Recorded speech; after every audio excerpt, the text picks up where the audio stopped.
j'espère que vous allez bien. On va se voir aujourd'hui pour la création d'un miroir pour la chambre de ma fille. Donc je l'ai protégé et j'ai mis une peinture, un primaire d'accroche universel. À tout de suite. Alors, je ne sais pas comment les personnes sur Instagram font pour être parfaites. Moi, j'ai juste ouvert les pots. Voilà, vous avez découvert la couleur du miroir de ma fille, c'est sa couleur préférée. Donc voilà, j'ai pris une couleur très mauve. Je vais rajouter un petit peu de blanc dedans parce que pour moi c'est un peu trop flashy. Et je vais rajouter quelques additifs de paillettes. Donc je vais faire un petit mélange, à tout de suite. Alors, j'ai mis pas mal de paillettes. J'ai mis du blanc du coup avec le mauve pour avoir une teinte beaucoup plus claire. C'est pas flagrant, mais je le trouvais un peu foncé, sachant qu'elle me demande de faire sa chambre intégralement de cette couleur, ce ne sera pas possible. Je pense que c'est un peu trop pétard pour moi. Quand vous avez vos enfants qui vous demandent une couleur un peu flashy, essayez de faire seulement un mur ou alors des ronds ou des accessoires ou des montagnes, mais pas la totalité, ça fait vraiment tout de suite trop.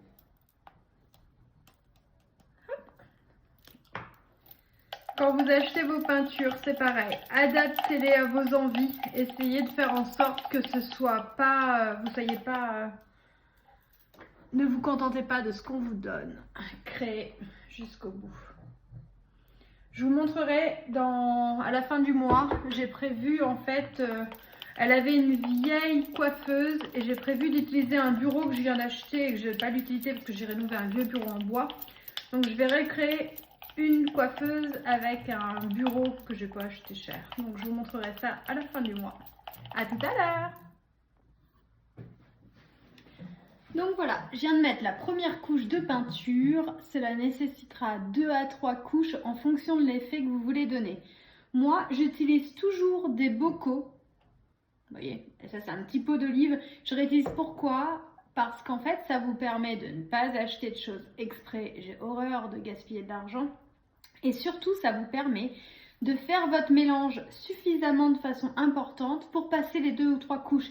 Il ne faut pas que vous ayez à mélanger à plusieurs reprises, sinon vous n'aurez jamais la même teinte. Donc du coup, je le garde. Là, je vais le fermer. Et dans quelques heures, je vais passer ma 2e couche. Demain, je passerai ma 3e.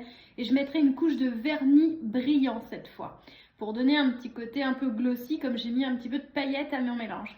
Je vous dis à très bientôt. J'espère que vous aimerez la finition de mon miroir que vous découvrirez dans quelques jours. À très bientôt!